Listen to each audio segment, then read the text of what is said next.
First time emergency registration system పెట్టాం. అవి ఢిల్లీని తెప్పించాం. ఇవన్నీ కానీ చేయాలంటే నాకు 20 రోజులు 30 రోజులు కొన్నిసార్లు అయితే 2 నెలలు 3 నెలలు పట్టినట్టు ఉన్నాయి. ఇంత పెద్ద డివాస్టేషన్ ఇంతవరకు చరిత్రలో ఎక్కడ జరగల, మీరు గుర్తుపెట్టుకోవాలి. ఈ రోజు రేపటికి నేను ఒకటే టార్గెట్ ఇచ్చాను, మొత్తం పూర్తి చేయమన్నాను. మా వాళ్ళు కొంచెం ఇంపాసిబుల్ థింగ్ అంటున్నారు. 80% రేపటికి కావాలని చెప్పాను. 80%లో 80%కి ఇచ్చేయాలి. ఆ లాస్ట్ 20% వెరీ డిఫికల్ట్ ఏరియాస్ ఉంటే విల్ వర్క్ ఇట్ అవుట్. అది కూడా ఏం చేయాలి చేస్తాం. అలాంటి పవర్ ఇవ్వాలని వాళ్ళందరూ క్యాండిల్స్ పంపించమన్నాను 1 or 2 days ఇంకా కన్సర్న్ చూపించి. వాటర్ అదే మరిగా చాలా పెద్ద ఎత్తున కరెక్ట్ చేస్తున్నాం. ఈరోజు నార్మల్సీ రావాలి. దురదృష్టం 2 సార్లు పైపులు పగిలాయి. ఒకసారి బ్యాడ్ లక్ అని ఉంటుంది.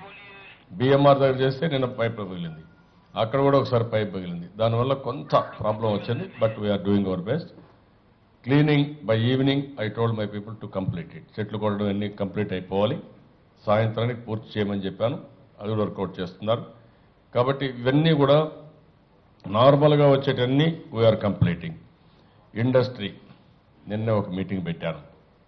చాలా స్పష్టంగా నేను ఫ్యూచర్ ప్రోగ్రామ్ కూడా ఆలోచిస్తున్నా. ఇండస్ట్రీకి ఒక మీటింగ్ పెట్టి అదే మరిగా ఇన్సూరెన్స్ కంపెనీస్ అందరిని పిలిపించి మాట్లాడాను. వాళ్ళందరినీ కూడా ఇమ్మీడియట్గా చేయమంటున్నాను. లిబరల్గా అంటే న్యాయం చేయాలి, కొరీలు పెట్టద్దండి, టైం కూడా పెట్టుకోండి చేయమన్నాను. మళ్ళీ సాయంత్రం వచ్చి రివ్యూ చేస్తున్నా. రెండోది మా ఇండస్ట్రీ సెక్రటరీ రమ్మన్నాను. వాళ్ళు కూడా కూర్చొని స్మాల్ స్కేల్ ఇండస్ట్రీ పూర్తిగా దెబ్బతిన్నది, ఇన్సూరెన్స్ లేని వాళ్ళు, ఇన్ఫ్రాస్ట్రక్చర్ దెబ్బతిన్న వాళ్ళు, కరెంట్ ఇవన్నీ కూడా on war footing, we have to connect it. నిన్న ఎయిర్టెల్ వీళ్ళందరూ వచ్చారు. ఫైనల్గా సునీల్ మిత్ర కూడా వచ్చాడు. I'm very happy. ఆయనే ఫోన్ చేసి నేను వస్తున్నానంటే వచ్చాడు. ఆయన కూర్చోబెట్టి అందరినీ గట్టిగా చెప్పాను. ఫస్ట్ టైం 30 minutes ఫ్రీగా ఇచ్చారు. నెంబర్ 2, 50 రూపాయలు ప్రతి ఒక్కరికి ముందు క్రెడిట్ ఇచ్చారు. మీరు ఎవరు ఫోన్ చేసుకోవాలన్నా డబ్బులు కట్టక్కర్లేదు, మీరు ఆ ఫెసిలిటీ వాడుకోవచ్చు. 50 రూపాయలు ఇచ్చారు. మూడోది రోమింగ్ ఫెసిలిటీ ఇచ్చారు. ఒక సెల్ ఫోన్ ఇంకో పని చేయకపోతే ఆ సెల్ ఫోన్ ఇంకొక సెల్ ఫోన్ బయటగా రోమింగ్ ఫెసిలిటీ ఇచ్చారు. ఈ 3 కూడా first time in the Indian history they extended this cooperation. I really appreciate them. Then ఇంకో పక్కన సిటీ ఇప్పుడు రీబిల్డింగ్ స్టార్ట్ కావాలా. ఇంకా మనం నెగటివ్ టోన్ పోవాలా, భయం పోవాలా, ఏదో అవుతుందనే పిరికితనం పోవాలా, ధైర్యంగా ఉండాలా. దీనికి ప్రజల్ని మనస్ఫూర్తిగా అభినందిస్తున్నా. They have shown extraordinary leadership. Public, not నేను కానీ మా ఆఫీసర్లు కానీ మా మంత్రులు కాదు, ఇక్కడ లీడర్షిప్ ఇచ్చింది పబ్లిక్ ఇచ్చారు. వాళ్ళ జెన్యూనిటీ ఐఎమ్ టెల్లింగ్ యూ, వాళ్ళు చూపించిన ఆనెస్టీ కానీ ఇంటిగ్రిటీ కానీ చొరవ. ఇక్కడ కంపెనీలు దెబ్బతింటే వాళ్ళు 1 day శాలరీ ఇస్తున్నారు. అది ఎంత అప్రిషియేట్ చేయాలంటే వాళ్ళు కంపెనీ వాళ్ళు ఇస్తే ఇవ్వచ్చు, వీళ్ళు శాలరీ 1 day ఇస్తున్నారు.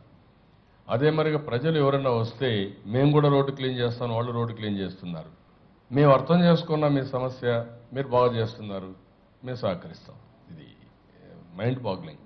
నా జీవితం నేను ఎప్పుడు ఊహించలే. ఇది పోయినప్పుడు బిగినింగ్లో కొంత అడుగుతారు, కోపడతారు, అరుస్తారు, నాకు కష్టం ఏంటి, నువ్వు ఇప్పుడు వచ్చావా నన్ను చూడడానికి అని ప్రతి ఒక్కడు ఆలోచిస్తాడు. కానీ నేను చేసిన పని ట్రూ స్పిరిట్తో అర్థం చేసుకున్నాను. This is the hands off to them. Common మ్యాన్కి నాకు ఏమాత్రం గ్యాప్ లేదు, కమ్యూనికేషన్ గ్యాప్ లేదు. Wave length same. మీడియాలో ఒకరిద్దరికి వేవ్ లెంగ్త్ డిఫరెంట్గా ఉండొచ్చు, లేకుంటే లీడర్స్లో ఉండొచ్చు, ఒకరికి నుంచి మాట్లాడేవాళ్ళు ఉంటారు. కానీ కామన్ మ్యాన్ మాత్రం 100% ఇంటిగ్రేట్ అయిపోయారు. నేను ఐఎమ్ వెరీ హ్యాపీ. వాళ్ళు చూస్తే నాకు అనిపించింది ఏమైనా చేయగలుగుతాం వీళ్ళు ఇచ్చే సహకారంతో అనిపించింది. ఇప్పుడు రాహుల్ గాంధీ ఎల్లుండి వస్తాడంట, అప్పుడు కథ అయిపోతుంది. ఏమొస్తారు, ఏం చూస్తారు ఇక్కడ విశాఖపట్నంలో, ఏముంది చూడడానికి. దిస్ వేర్ ఐఎమ్ సేయింగ్, ఆ లీడర్షిప్కు ఇర్రెస్పాన్సిబిలిటీ, బాధ్యతారాహిత్యం, చేతగాంతనం అన్నీ కలిపి వాళ్ళు ఈ మారిగా ఇంకా ఇది చేస్తున్నారు. ఇంకొక పార్టీ ఉంది, వాళ్ళు కూడా ఏమైనా మాట్లాడుతూ ఉంటారు. నేను 10 పొట్లాలు ఇచ్చానంట, పులిహార పొట్లాలు సరిపోతుందా అంటారు. ఏం చేశారని మీరు అప్రిషియేట్ చేయలేకపోవచ్చు, కానీ every family I wanted to serve. రీబిల్డా లేకుంటే ప్రౌడ్ విశాఖపట్నమా, న్యూ విశాఖపట్నమా, ఏ పేరు నేను ఇంకా డిసైడ్ చేయలేదు. ఆ పేరు పెట్టుకొని ఇప్పటి నుంచి యాక్టివిటీ స్టార్ట్ చేస్తాను.